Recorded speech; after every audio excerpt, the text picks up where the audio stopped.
Однією з нещодавніх атак росіяни пошкодили офіс компанії Boeing. За даними Financial Times, удар, ймовірно, був навмисним. У матеріалі йдеться, що на початку цього року керівники Boeing зустрілися зі своїми колегами з компанії Антонов і міністром оборони України, щоб обговорити нові спільні проекти, включно з безпілотними системами і виробництвом боєприпасів.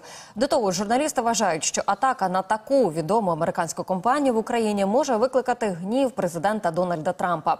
Представник Boeing відмовився коментувати атаку, зазначивши лише, що жоден з працівників компанії не постраждав.